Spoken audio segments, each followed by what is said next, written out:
Alhamdulillahirobbilalamin. Kepada yang terhormat Bu Dr. Andas Asmawati, MPD, selaku Ibu Kepala Sekolah SD 3 Banyumaras, serta Bapak Ibu Dewan Guru SD 3 Banyumaras yang saya banggakan. Baiklah Bapak Ibu sekalian, alhamdulillah dan terima kasih atas kesempatan waktunya yang telah menyempatkan waktunya untuk hadir dalam kegiatan presentasi saya, yaitu dalam kegiatan pengibasan modul 1 edisi 4 dengan tema budaya positif. Baiklah Bapak Ibu sekalian, bagaimana kabarnya? Alhamdulillahirobbilalamin. Karena pada kesempatan hari ini kita semua masih diberikan kesehatan, nikmat iman dan Islam serta rezeki sehingga kita bisa diberikan kesempatan untuk berkumpul dalam kegiatan pengibasan saya, yaitu berbagi pengalaman ya Bapak Ibu, bukan mengajari ataupun hal semacamnya, tapi berbagi pengalaman dan berbagi pengetahuan atau pemahaman saya selama saya mengikuti kegiatan program guru penggerak angkatan 7. Baiklah Bapak Ibu sekalian, untuk memulai kegiatan ini, biar suasananya agak cair, saya mulai dengan pantun, yaitu pohon beringin mencegah erosi, rumah kuat tanah fondasi. Cakep. Baiklah Bapak Ibu sekalian, saya mulai presentasi hari ini.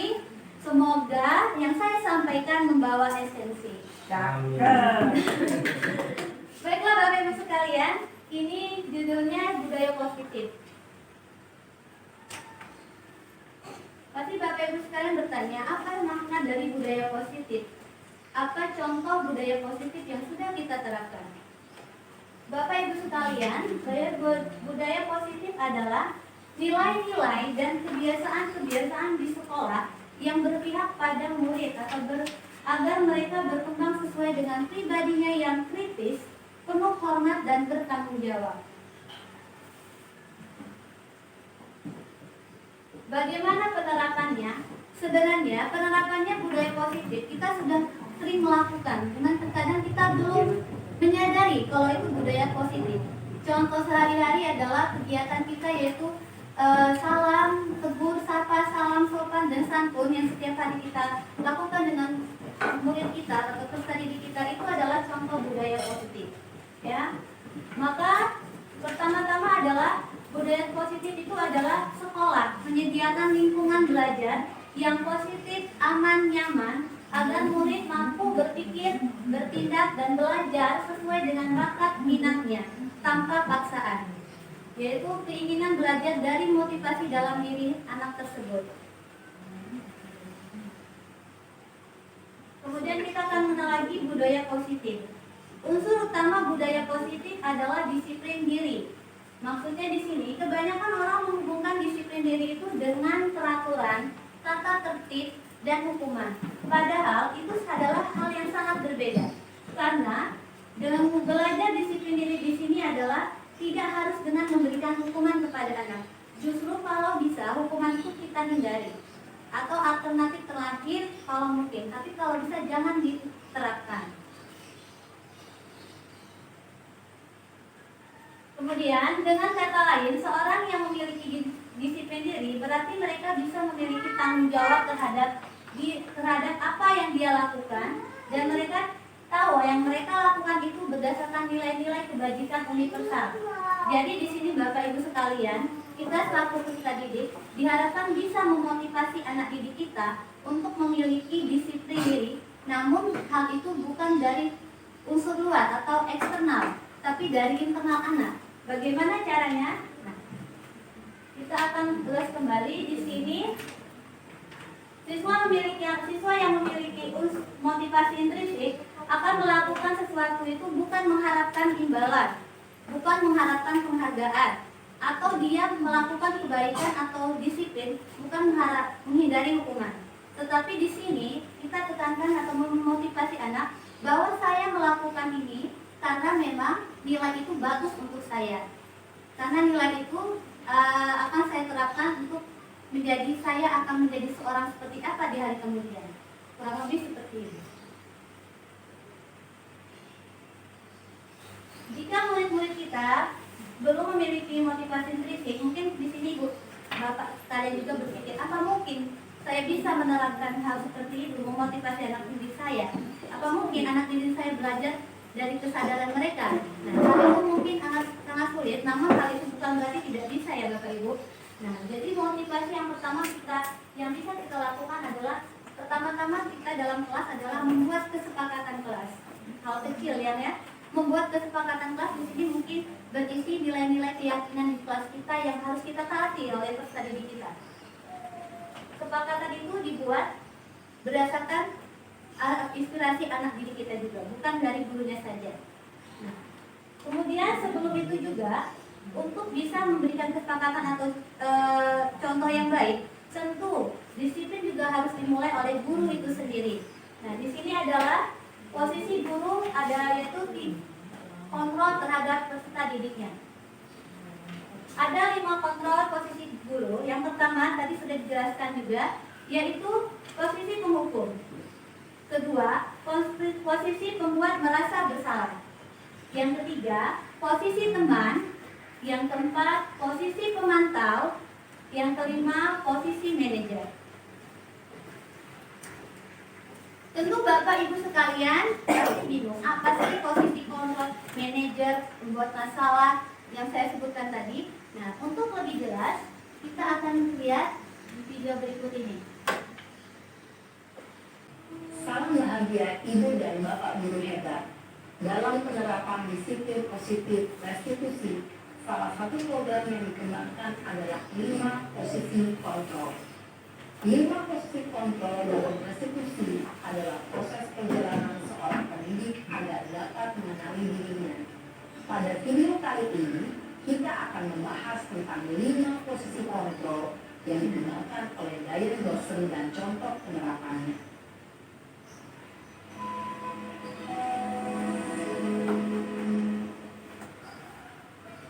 Lima posisi kontrol itu adalah: 1. Posisi penghukum. 2. Posisi pembuat merasa bersalah. 3. Posisi teman. 4. Posisi pemantau atau monitor. Dan 5. Posisi manajer. Untuk lebih memahami kelima posisi tersebut, mari kita saksikan kasus Naren yang terlambat hadir 20 menit di sekolah dan melihat bagaimana kelima posisi kontrol dalam menghadapi masalah tersebut.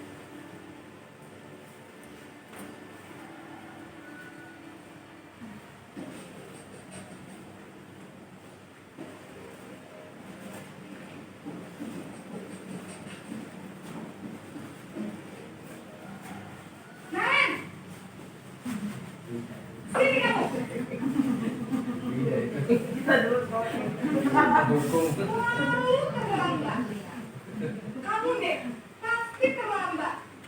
Maaf Bu, saya Apa? Apa coba? Alasan kamu apa lagi? Kapan sih kamu tidak terlambat? Malas sekali ya kamu jadi anak. saya Dasar pemalas. Gak kapok-kapok sih kamu. Sudah berapa kali terlambat?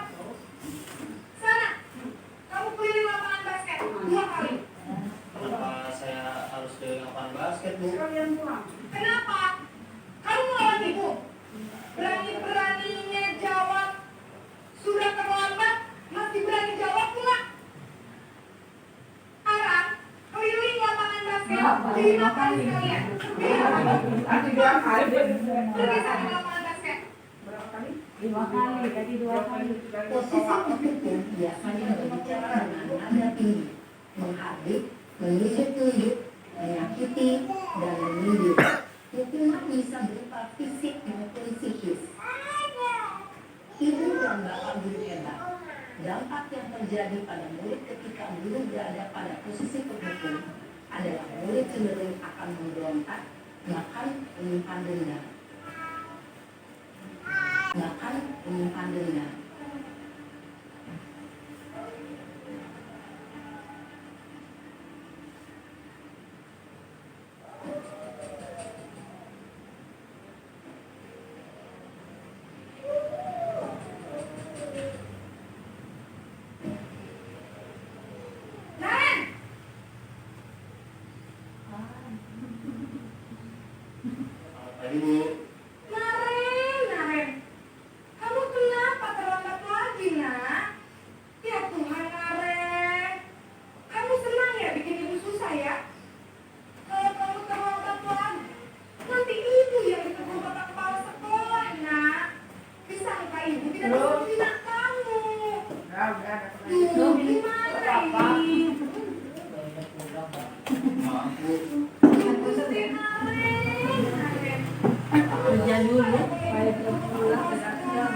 Terus, sekarang ibu harus tulis apa ini buku absen? Ini kamu sudah sering terlambat loh. Ibu harus apa coba? Maaf Bu, maaf sekali. Ya sudah, lain kali jangan bikin ibu susah lagi ya nak ya. Ibu tidak akan kuat lagi kalau kamu gini terus. Bisa jantungan kalau ibu kebun bapak kelas 2. Sana cepat kelas. Maaf ya Bu, maaf sekali. Iya, Nak. Sering-sering ya. Posisi pembuat rasa bersalah berbicara dengan nada tenang, cenderung lembut. Namun kata-kata yang diutarakan membuat murid merasa menjadi orang yang gagal, memandang buruk dirinya sendiri, merasa tidak berharga, dan tidak sanggup membahagiakan orang lain.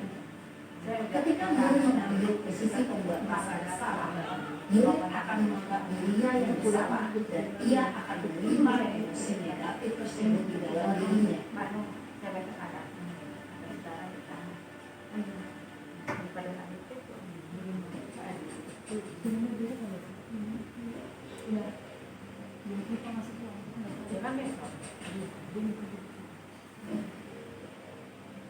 Nan!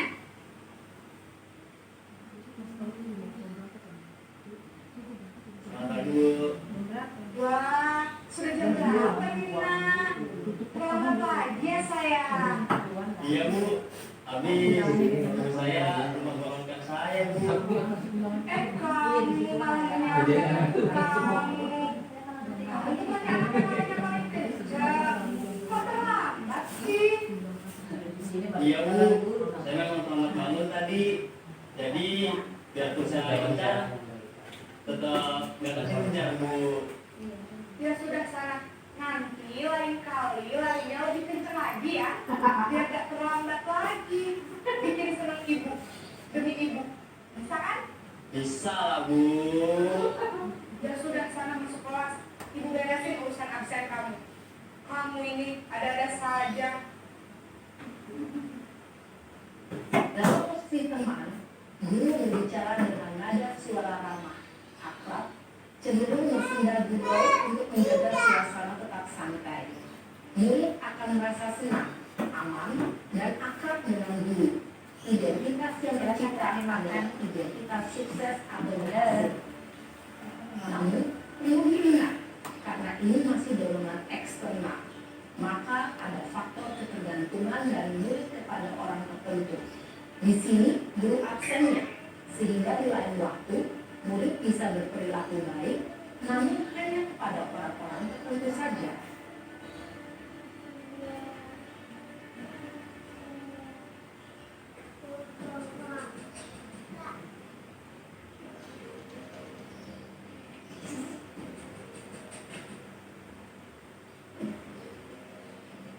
Nan!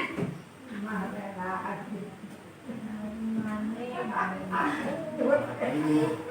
Naren, apa peraturan sekolah kita tentang jam berapa kita harus masuk sekolah, nak? Kita harus di sekolah jam 7 Bu. Iya betul, sekarang sudah jam 7.20. Naren sudah tahu konsekuensinya jika terlambat hadir. Paham Bu, saya harus tinggal kelas pas jam istirahat selama 20 menit. Iya benar, konsekuensinya demikian. Jadi nanti jam 9.30 pas istirahat, kalian harus tinggal di kelas, kerjakan tugas tambahan untuk ketertinggalan kamu, ya? Baik, Bu. Posisi pemantau mengandalkan penghitungan atau data untuk mengontrol murid. Guru mengarahkan murid berdasarkan peraturan dan konsekuensi. Seorang pemantau menunjukkan bahasa tubuh dan ekspresi wajah yang datar dan cenderung formal.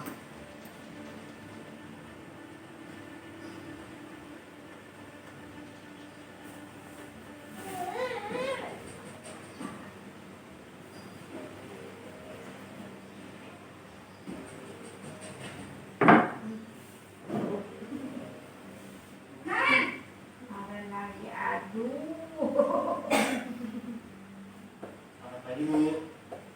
Selamat pagi, Naren. Maaf Bu,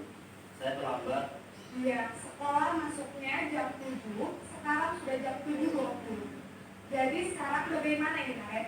Maaf Bu, saya lupa alarm saya semalam.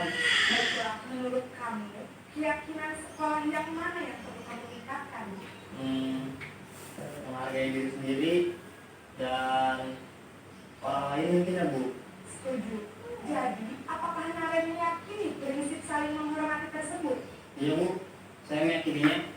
Apakah Naren bersedia memperbaiki masalah keterlambatan ini? Bersedia Bu. Bagaimana kamu akan memperbaiki masalah keterlambatan ini? Saya akan coba untuk tidak lupa menyetel alarm saya Bu. Baik, kalau Naren lupa menyetel alarm di rumah, ada orang yang kira-kira bisa bantu mengingatkan tidak? Ada Bu, kakak saya, Kak Emma. Ada lagi selain Kak Emma? Selain Kak Emma, ada ibu saya. Baik, jadi yang mengingatkan Naren adalah Kak Emma dan ibu kalian.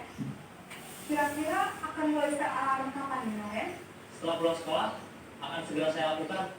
Baik, jadi Naren akan setel alarm untuk bangun besok pagi dan akan diingatkan oleh kakak dan ibu dan Naren ya. Ada lagi yang mungkin perlu dilakukan Naren agar tidak terlambat bangun lagi. Tidak ada Bu. Baik Naren, terima kasih untuk kerjasama kamu. Sekarang kamu perlu kembali ke kelas untuk belajar. Baik Bu, terima kasih.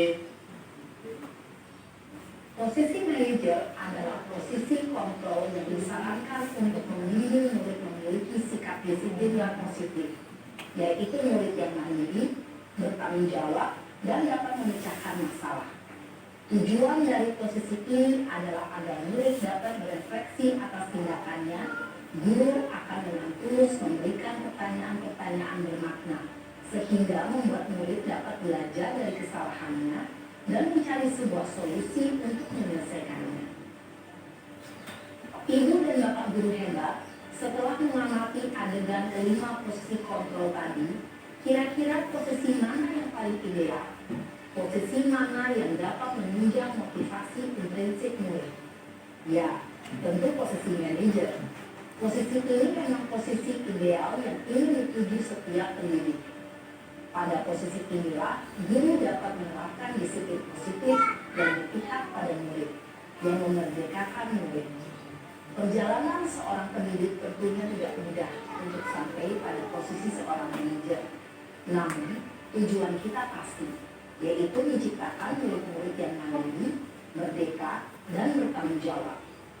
Semoga penggambaran 5 posisi kontrol yang telah diperlihatkan ini dapat menjadi ajang refleksi bagi kita semua, agar dapat terus mengasah dan menerapkan disiplin positif yang memerdekakan murid. Mari terus berlatih dan bersemangat. Selamat menerapkan. Salam dan bahagia, Ibu dan Bapak. Bapak Ibu sekalian, dari yang sudah dipaparkan tadi, kita tentu bisa menelaah atau merefleksi diri kita masing-masing. Saya berada pada posisi yang mana ya? Di sini saya bukan kita mengajari atau apa, cuma berbagi atau sharing bahwasannya ada alternatif lain yang bisa kita lakukan sebagai guru. Bukan hanya dengan alternatif satu ataupun kedua, tapi dari semua yang posisi yang kita lihat tadi, kita bisa tahu sisi lemah dan sisi kekuatan lebihnya ya Bapak Ibu sekalian. Jadi menurut Bapak Ibu, sebenarnya kalau dari posisi manajer itu yang lebih bagus ya. Cuma untuk ke arah sana kita perlu proses. Tapi dari semua itu, tentu kalau bagi saya, posisi yang paling tidak menyenangkan itu adalah posisi pembuat merasa bersalah. Kalau kata saya. Tapi kalau mungkin Bapak Ibu sendiri bisa berpendapat. Karena kalau pembuat merasa bersalah itu biasanya dia cenderung menyalahkan dirinya sendiri. Nah, di sini ini mungkin akan bikin percaya diri seorang anak tidak akan berkembang ya, bikin karakter anak gagal. Nah, kemudian di sini, dari video tadi, tentu setiap kita mengalami banyak kendala dalam bersama anak didik kita. Nah, untuk posisi kita untuk menjadi seorang manajer, tentu kita ada usaha terkecilnya adalah yaitu membuat keyakinan kelas atau kesepakatan kelas. Tentu hal itu adalah yang harus kita utamakan dulu, kesepakatan bersama dengan peserta didik kita. Kemudian kita menerapkan segitiga restitusi. Apa sih segitiga restitusi? Nah, segitiga restitusi itu di sini adalah di mana ketika kita seorang pendidik menemukan masalah tadi dijelaskan, kita tidak pertama kita yaitu langkah yang pertama adalah menstabilkan identitas. Apa maksudnya? Di sini adalah di mana seorang guru menciptakan kondisi untuk peserta didik agar peserta didik itu yang tadinya membuat kesalahan tidak merasa gagal, tetapi dia membangkitkan karakter anak biar menjadi sukses dengan cara yaitu kita menanyakan dia seperti setiap orang pasti membuat kesalahan. Nah, bukan hanya kamu saja yang membuat kesalahan, otomatis anak tersebut akan lebih merasa dihargai. Kemudian yang langkah kedua adalah validitas tindakan kesalahan. Di sini maksudnya adalah seorang guru ketika menemukan anak melakukan kesalahan, jangan tiba-tiba marah atau tiba-tiba menghadik. Tapi di sini kita tanya dulu. Misalnya dengan melakukan pertanyaan, kamu tentu punya alasan kenapa kamu melakukan hal demikian. Anak akan lebih tergali untuk berbicara ya. Kemudian misalnya adakah cara yang lebih efektif untuk kamu mendapatkan hal yang kamu butuhkan? Karena biasanya setiap orang melakukan tindakan atau perbuatan itu punya tujuan. Begitu juga peserta didik anak kita. Mereka ribut di kelas, sebenarnya mereka punya tujuan itu. Bukan hanya ribut, tujuan mereka mungkin mereka ada 5 kebutuhan yang telah jelaskan. Salah satunya adalah kebutuhan kesenangan. Jadi dengan ribut di kelas itu mungkin mereka merasa senang. Jadi mereka mencari kebutuhan itu sebenarnya. Nah, disinilah kita menanyakan, apakah kebutuhan yang tersebut itu sudah sesuai dengan keyakinan kelas yang ada di kelas kita? Nah, kita kembalikan lagi kepada keyakinan yang mereka buat, sehingga mereka akan menyadari, oh, perilaku yang saya lakukan di kelas ternyata melanggar keyakinan kesepakatan yang saya buat sendiri. Itu langkah ketiga, yaitu menanyakan keyakinan. Ya, jadi di sini kita mengembalikan kembali peserta didik kita ke arah nilai yang mereka yakini bahwa itu benar. Kurang lebih seperti itu langkah yang dilakukan untuk kita menggali atau masalah yang ada di sekitar kita, terutama peserta didik kita.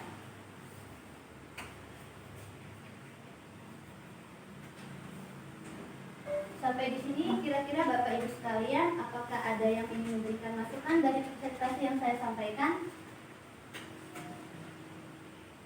Kalau tidak ada, saya dapat simpulkan kesimpulan dari presentasi saya bahwasannya untuk membuat disiplin diri yaitu pada peserta didik saya, yaitu membuatlah pertama buat keyakinan kelas berdasarkan kesepakatan bersama.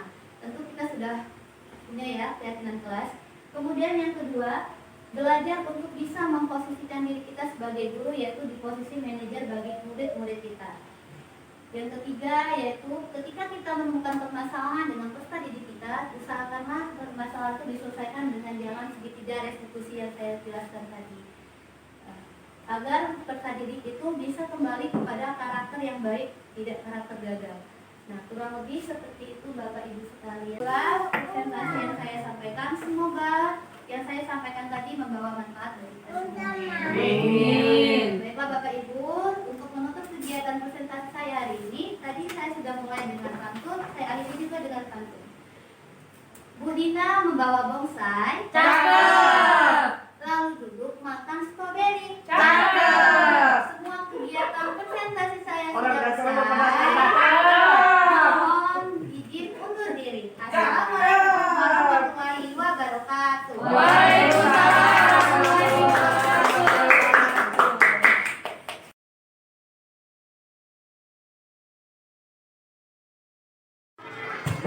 Baiklah, anak-anak kelas 2C sudah siap? Sudah.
berbicara tentang apa sih kedepannya yang mau kita lakukan di kelas ini biar kegiatan pembelajaran kita menjadi menyenangkan dan semangat, ya enggak? Senang nggak kalau belajarnya semangat? Bahagiakah hatinya kalau belajar itu bawaannya senang dan tidak takut? Bahagia. Di sini Bu Guru ingin kita mengungkapkan pendapatnya masing-masing. Pendapatnya apa, idenya? Kalian pernah tahu nggak? Di sini ada kata kelas impian. Apa sih impian kelas yang kalian harapkan di kelas itu? Apa ya kelas impian? Kelas impian itu di sini maksudnya nak. Kira-kira dari anak-anak semua, kamu itu mengharapkan kelas itu yang bagaimana ya, kali? Saya tuh sukanya kalau kelas itu nyaman belajarnya, di kelas itu bersih, ya. Kelas impian seperti itu tidak? Ya. Kemudian impian saya punya kelas kalau belajar saya merasa senang, belajarnya merasa seru atau asik, ya enggak? Iya, itu kelas impian. Nah, kemudian gimana caranya biar kelas itu bisa jadi kenyataan? Yaitu kita buat keyakinan kelas. Apa sih keyakinan kelas? Ada yang tahu tidak? Keyakinan kelas itu adalah sama seperti kesepakatan juga yang kita buat. Nanti setelah sepakat jadilah sebuah keyakinan, yaitu nilai-nilai yang kita anggap baik, yang kita anggap bagus, yang harus kita taati dan kita sepakati bersama. Bu ya, seperti peraturan ya Bu ya? Iya, kurang lebih tapi bukan peraturan. Kalau peraturan kan ya Arif cari apa ya? Kalau peraturan itu kan jangan buang sampah sembarangan, jangan ribut, itu kan peraturan ya. Jangan datang terlambat, itu peraturan bukan? Iya, tapi di sini kita ubah peraturan menjadi keyakinan. Kalau peraturan kan nggak boleh, jangan, tidak. Artinya negatif, dilarang, ya nggak? Itu peraturan. Kalau peraturan, kalau nggak ditepati, bakal kena sanksi. Datang terlambat, aduh, kalau datang terlambat kira-kira kayak mana? Panik, takut. Kenapa takut? Takut dimarahin, apa lagi? Takut dihukum. Nah, itu kalau peraturan. Tapi di sini Bu Ika ngajak kalian bukan buat peraturan, tapi buat keyakinan. Apa tuh? Nilai yang kita anggap baik yang harus kita ikuti. Apa misalnya? Kita ganti jangan terlambat dan apa bahasanya? Datang tepat waktu. Artinya ya nggak terlambat juga kan? Nah, kemudian apa lagi misalnya? Jangan buang sampah sembarangan. Kita ganti artinya jadi keyakinannya apa? Buanglah sampah pada tempatnya. Jadi jangan pakai, kita tidak menggunakan kata jangan atau kata tidak, tapi kita menggunakan kata yang positif, yang bagus. Misalnya tidak boleh terlambat diganti dengan kata datang tepat waktu. Kemudian apa? Tidak boleh ribut diganti apa? Bahasanya tidak boleh ribut diganti ribut yang positif. Tidak boleh ribut artinya apa? Belajarlah dengan nyaman dan aman. Artinya nggak boleh ribut kan? Kalau nyaman nggak ribut ya? Iya. Jadi di sini kita mau buat dua ya. Kelas impian kamu coba sekarang. Kira-kira dipikirkan. Apa sih kelas impian kamu? Kemudian nanti biar kelas impiannya jadi kenyataan, kira-kira nilai keyakinan apa yang mau kamu lakukan? Ayo ya. Di sini Bu Guru punya kertas. Kertas ini nanti kamu tulis yang satu untuk keyakinan, kelas impian, nanti ditempel. Yang satu untuk keyakinan kelas. Nah, Ibu akan bagikan ini, satu orang dapat dua. Satunya untuk apa sayang? Satunya untuk kelas impiannya apa? Ibu bagikan. Yang satunya untuk keyakinan, ya. Ditulis pakai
Ada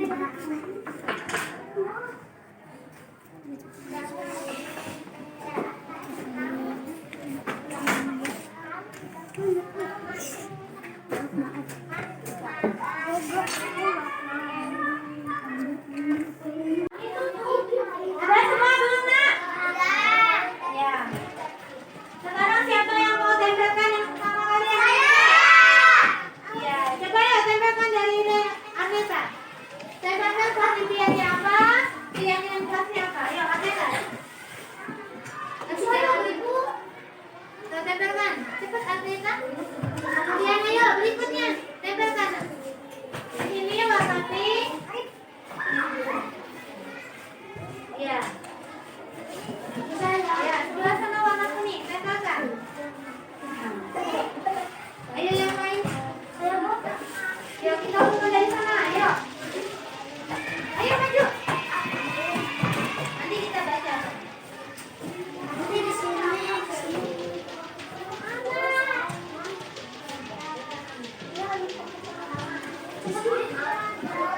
Ayo berikutnya. Urutan saja.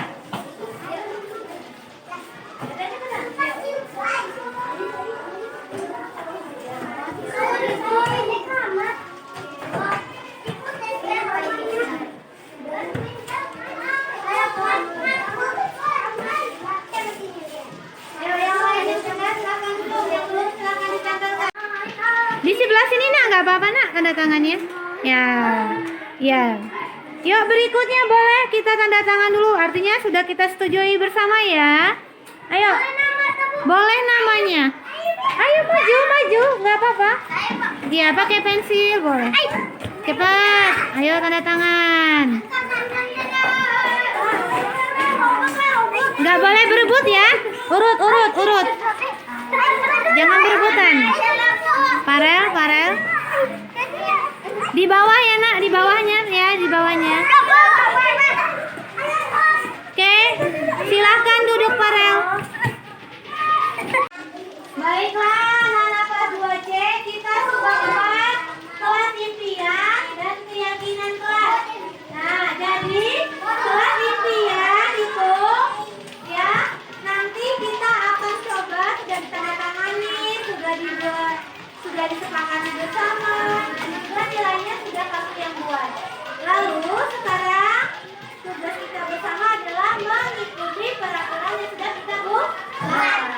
Baiklah ya anak-anak sekalian, inilah salah satu upaya kita menciptakan budaya positif. Apa budaya positif? Menciptakan nilai-nilai yang baik untuk kita terapkan di sekolah atau di kelas kita agar kegiatan pembelajaran berjalan apa? Berjalan lancar, baik dan menyenangkan. Oke anak-anak sekalian, ya. Sekarang coba. Masih dengar Bu Guru enggak? Halo. Enggak? Halo. Iya. Oke. Nah, jadi sekarang tadi sudah dibacakan, nanti kita terapkan bersama ya. Setuju tidak? Siapa yang belum setuju? Angkat tangannya. Iya. Oke, kalau begitu beri tepuk tangan untuk kita semua. Sebelum dan sesudah belajar, memakai pakaian yang rapi dan sopan, datang tepat waktu. Iya, ya. Sebelum dan sesudah belajar, memakai pakaian yang rapi dan sopan, melakukan tugas tepat waktu. 2C, tadi kita sudah melakukan diskusi tentang kelas impian dan keyakinan kelas. Sekarang coba sebutkan apa kesepakatan atau keyakinan kelas kita. Yang pertama,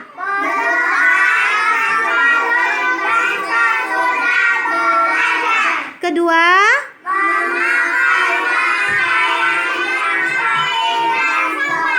ketiga, keempat, Izin perintah sakit atau ada keperluan lainnya. iya, keempat, Mengikuti pembelajaran tepat waktu. Kelima, ayo apa yang kelima? Mengumpulkan. Nah, itulah keyakinan yang sudah kita buat ya. Nanti kita harus terapkan dan kita patuhi ya. Janji? Bersedia tidak? Ya, oke, kalau begitu mana tepuk tangannya?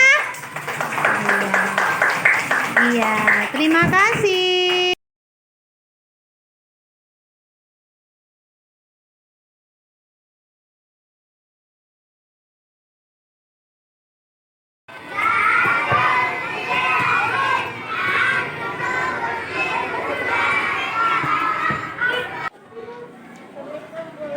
Waalaikumsalam. Oh, ini jam berapa ya, Arneta? Kita masuk jam berapa ya? Jam 9. Berarti kamu terlambat 10 menit. Nah, memangnya kamu bangun jam berapa tadi? Jam 7, jam 9, jam 7 cukup lama ya. Tadi pergi sekolah jalan kaki ya? Naik motor. Jadi kenapa bisa terlambat ya? Macet. Oh, kalau memang macet, besok kira-kira jam berapa berangkatnya biar nggak macet?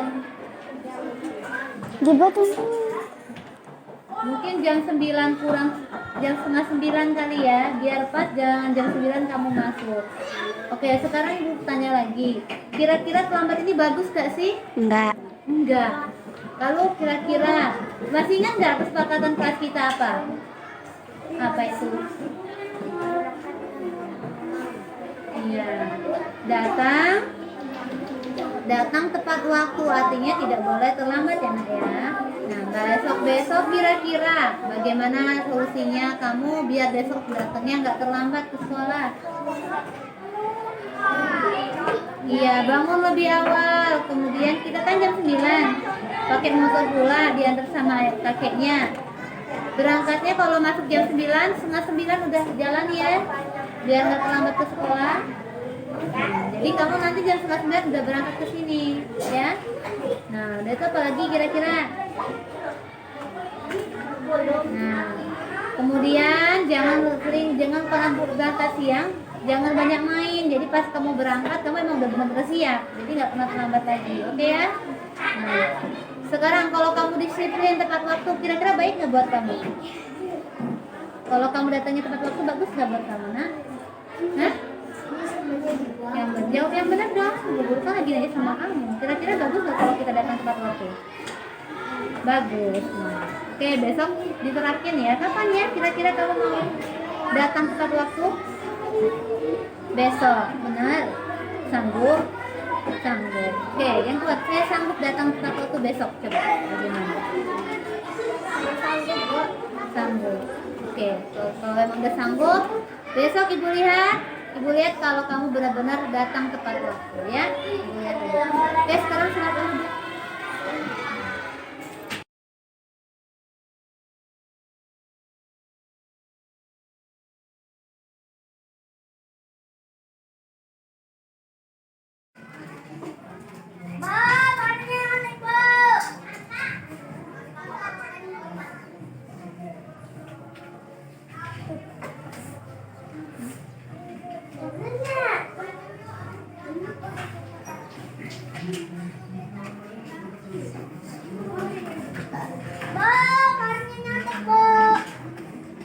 Kenapa tadi kok si Abi teriak-teriak? Nyontek. Kenapa nyontek? Kenapa awal ini kita barengan? Belajar. Kamu tadi mau ngapain? Ini kok dia mau pakai main HP. Kira-kira nyontek itu salah atau tidak? Salah. Kalau salah kira-kira masuk apa tidak? Tidak. Semua orang sering buat salah. Bukan kamu aja yang nyontek, kadang juga ada yang lain orang juga yang nyontek. Tapi kalau pihak kamu salah mau dilanjutkan tidak? Tidak. Nah, kira-kira untuk memperbaikinya gimana ya? Biar besok-besok kamu nggak lagi nyontek. Ada lama amat. Sisi senang Jai.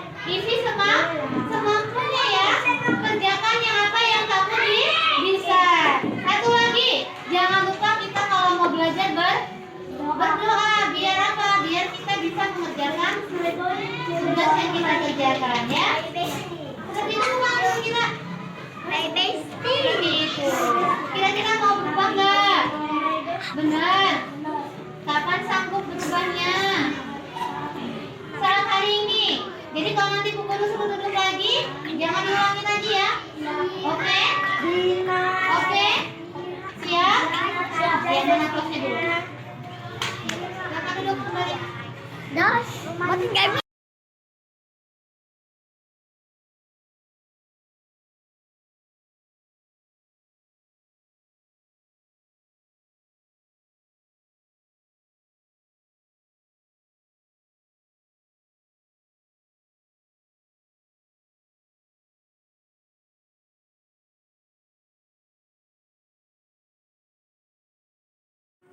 Ngapain, Boy? Ini lagi apa? Bahas guru penggerak. Udah daftar belum?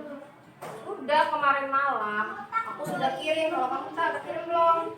Bagaimana rasanya Kak ikut pelatihan guru penggerak? Pengalaman apa saja sih yang didapat? Katanya tugas-tugasnya banyak ya Kak? Alhamdulillah sejauh ini sih bisa dikerjakan. Tugasnya memang namanya ikut program kayak gini pasti ada kegiatan, ada tugas. Tapi semua itu kalau kita atur dengan manajemen waktu yang baik pasti bisa selesai tepat waktunya. Ini tergantung manajemen waktu saja. Materinya banyak juga. Apa saja yang dibahas Kak? Kalau di CGP ini kita itu akan melalui nanti kalau misalnya Eta sama Mbak Pina ikut CGP, nanti kita ada 3 part modul. Modul yang saya sudah lewati ini modul pertama, yaitu tentang ada 4 paket dalam modul pertama ini. Yang pertama adalah pemikiran Kiai Hajar Dewantara. Yang kedua itu tentang nilai dan peran guru penggerak. Yang ketiga tentang visi guru penggerak. Dan yang keempat itu tentang budaya positif. Nah, dari pemahaman pemikiran Kiai Hajar Dewantara itu banyak sekali pemahaman baru yang khususnya untuk saya yang cukup termotivasi untuk melakukan perubahan. Seperti apa itu Kak? Di dalam pemikiran Hajar Dewantara ini mengatakan bahwasannya kita ini sebagai guru tidak bisa mengubah kodrat seorang siswa. Maksudnya gini, kalau guru itu diibaratkan menurut pemikiran Kiai Hajar Dewantara ibaratkan sebagai petani, kemudian murid itu diibaratkan seperti benih yang mau kita tanam. Sekolah itu adalah lahan tempat kita menanam, di mana petani itu hanya bisa merawat, mengurus tanaman tersebut, tapi tidak bisa mengubah kodrat atau iradatnya tanaman tersebut. Nah, kita bisa mengasih pupuk, mengasih air, kemudian merawat tanaman tersebut, tanamnya agak subur, kemudian membasmi hama ataupun tanaman mengganggu. Cuman kita nggak bisa mengubah kodratnya tadi atau padi. Begitu juga dengan jagung. Seperti itu juga layaknya kita dengan siswa kita.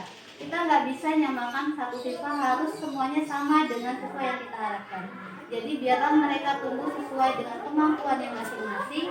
Namun kita guru hanya bisa menanamkan nilai-nilai kebajikan universal, misalnya nilai tanggung jawab, kejujuran, nilai budi pekerti, kepedulian, keadilan, sehingga nanti mereka bisa tumbuh jadi manusia yang bertanggung jawab secara pribadi maupun secara sosial. Kurang lebih itu sih kataku yang berkesan selama ini. Oh ya, aku kurang hanya menekankan belajar itu harus mencapai nilai KKM, padahal seharusnya kita bisa merubah mindset pikiran kita tidak seperti itu.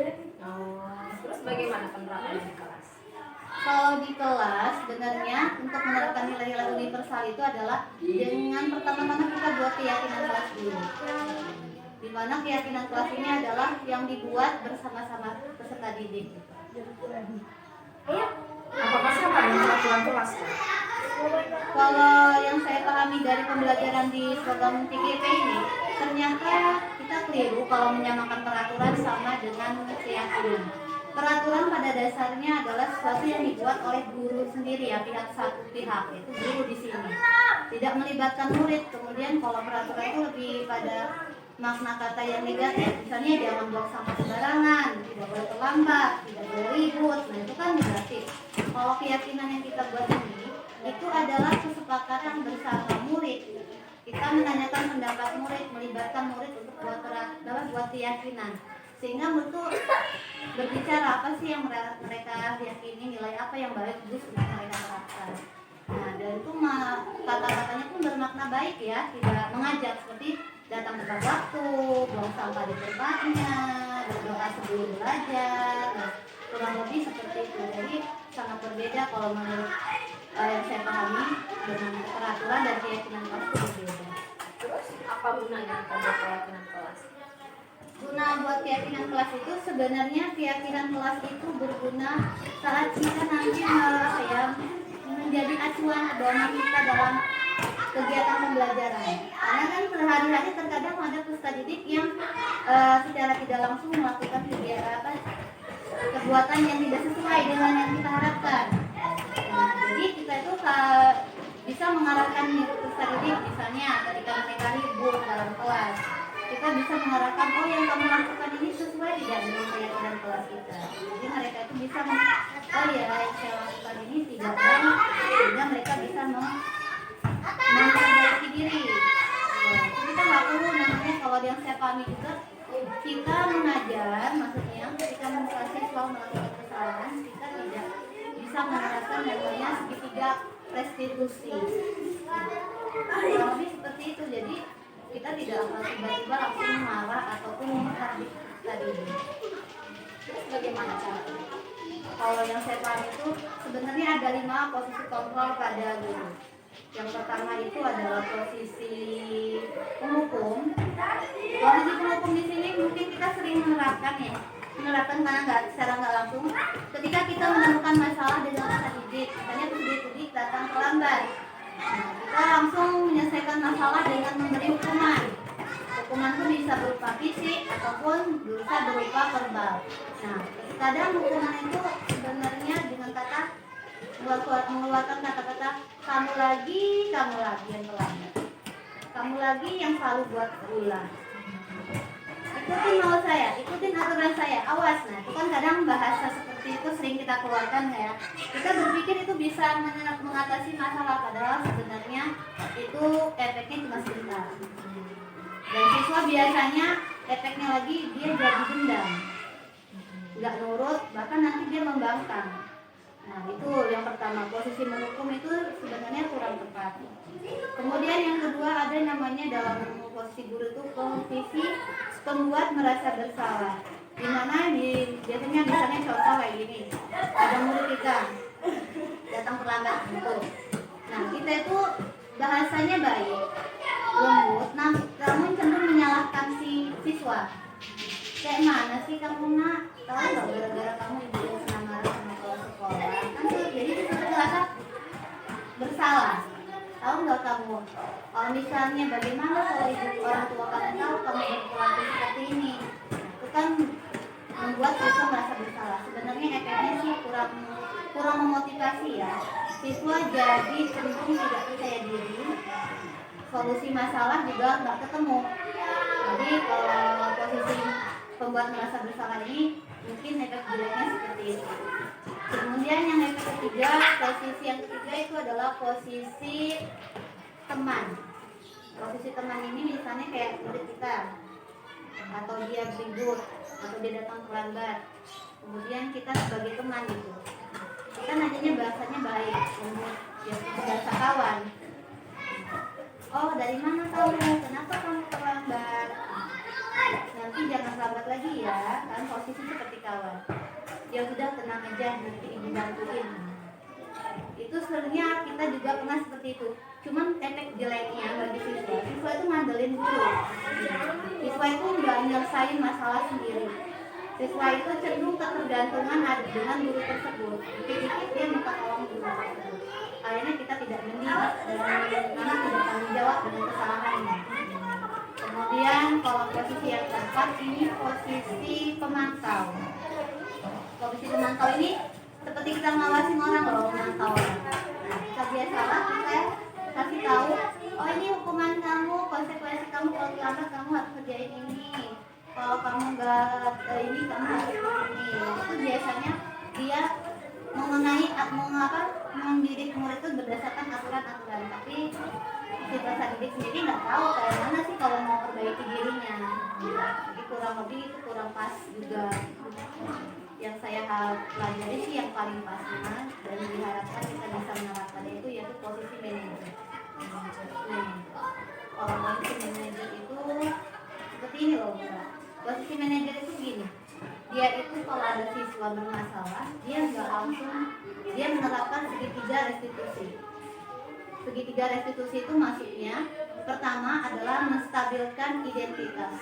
Maksudnya ketika siswa berantem atau dia ribut di kelas, berantem dengan kawannya, kita bisa melakukan pertama memanggilnya dengan menstabilkan identitas itu. Kita tanya dulu, kita mengubah kondisi dia yang tadi lagi marah, yang tadi lagi nggak enak, mengubah moodnya apa pikirannya dia nggak, emosinya nggak meledak. Caranya dengan cara menanyakan, kamu kenapa misalnya? Semua orang itu pasti punya salah loh. Kamu juga pernah, ibu guru juga pernah berbuat salah. Salah itu manusiawi, tidak ada orang yang tidak berbuat salah. Jadi otomatis siswa itu nanti, oh iya ya. Jadi dia tenang, tidak langsung marah meledak-ledak seperti itu. Kemudian yang kedua mungkin penanganannya adalah dengan melalui validitas kesalahan. Validitas kesalahan itu misalnya kita sama siswa itu mencari latar belakang kenapa sih anak itu buat kesalahan seperti itu. Kita tanya, kamu apa alasan kamu berbuat seperti itu? Jadi kita tanya tujuan mereka itu melakukan ribut di kelas itu apa? Karena setiap orang itu pasti kalau berbuat ada tujuannya kan. Gak mungkin dia berbuat gak ada tujuannya. Bisa jadi dia ribut di kelas tujuannya yaitu pada dasarnya kan kita punya 5 kebutuhan tuh. Kebutuhan mau bertahan hidup, kebutuhan kasih sayang, kebutuhan cinta atau mau diterima dalam satu kelompok, kebutuhan kesenangan, kebutuhan untuk hidup bebas, yaitu kebutuhan untuk berpuasa. Nah, bisa jadi mereka siswa yang hidup di kelas itu dia tuh lagi memenuhi kebutuhannya, kebutuhan kesenangan, mau ribut karena dia bosen di kelas. Jadi dia nyari kesenangan dengan cara mengganggu kawan. Jadi dari sini kita bisa tanya, apa sih penyebab kamu berbuat kayak gitu? Siswa itu akan bicara. Ketika siswa sudah berbicara, dia terbuka, kita balikan lagi dengan keyakinan kelasnya. Sudah sesuaikah yang kamu lakukan ribut di kelas itu dengan keyakinan kelas kita? Otomatis si anak akan jawab, tidak ibu, tidak sesuai karena keyakinan kelas kita begini. Saat itulah seorang guru yang berposisi sebagai manajer, dia tidak menyarankan harus begini kamu, harus begitu, tapi dia membimbing. Kalau memang kata kamu ribut di kelas tidak sesuai, harus bagaimana? Nah, jadi mereka itu mencari solusi sendiri. Apa sebaiknya saya harus bagaimana kalau dia bagusnya? Jadi manajer di sini ini posisinya tidak mengatur perilaku siswa. Siswa harus seperti ini, tapi membimbing, menuntun siswa untuk menemukan solusi agar perilaku dia itu sebaliknya sebagaimana agar tidak berbenturan dengan keyakinan kelas. Itu namanya posisi manajer. Posisi itu kalau kata itu sangat bagus, cuma sulit diterapkan. Tapi semua pasti bisa kalau kita berlakukan mau berusaha. Berapa dia sudah terjadi? Wah, mantap sekali. Pengalaman bagus untuk saya. Mudah-mudahan kita bisa ya menerapkannya ya. Amin. Semoga juga Bu Eta sama Bu Sina bisa lulus tahun ini. Doakan semoga kita semua bisa jadi guru penggerak dan bisa jadi sekolah penggerak. Amin. Nah, tambah semangat. Makasih Mbak. Makasih. Semangat ya Bu. Assalamualaikum warahmatullahi wabarakatuh. Selamat pagi teman-teman semua. Perkenalkan, nama saya Estisa Putri. Saya dari SD 3 Bumi Waras. Saya adalah guru kelas 5 di SD ini. Saya adalah teman dari Ibu Ika yang sedang mengikuti program CGT. Dari presentasi yang sudah ditampilkan oleh Ibu Ika, saya menarik kesimpulan bahwasanya budaya positif yang sudah sering kita lakukan melalui gerakan 5S, yaitu senyum, sapa, salam, sopan, dan santun sudah kami terapkan di sekolah ini. Dan Dan saya mengetahui bagaimana posisi guru ketika berhadapan dengan peserta didik dengan 5 posisi kontrol, yaitu penghukum, pembuat merasa bersalah, teman, pemantau, dan manajer. Posisi manajer adalah posisi terbaik dari semua 5 kontrol ini. Dan sebagai guru yang sudah selama ini kami sudah melaksanakan mengajar, kami semakin menyadari bahwa kami memang sangat butuh untuk mengupgrade diri kami dengan bertambahnya ilmu yang sudah diterapkan melalui Ibu Ika. Kami akan terus mengupgrade diri kami untuk mengikuti dan mengaplikasikan menjadi posisi manajer. Dan sebisa mungkin kami akan menerapkan ini untuk kedepannya. Semoga keadaan kegiatan belajar mengajar menjadi lebih baik. Sekian dari saya dan terima kasih. Wassalamualaikum warahmatullahi wabarakatuh. Waalaikumsalam. Assalamualaikum warahmatullahi wabarakatuh.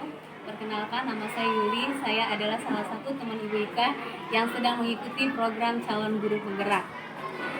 Dari 5 posisi kontrol, yaitu diantaranya penghukum, pembuat merasa bersalah, teman, pemantau, dan manajer, saya biasa di kelas menerapkan sebagai teman dan manajer.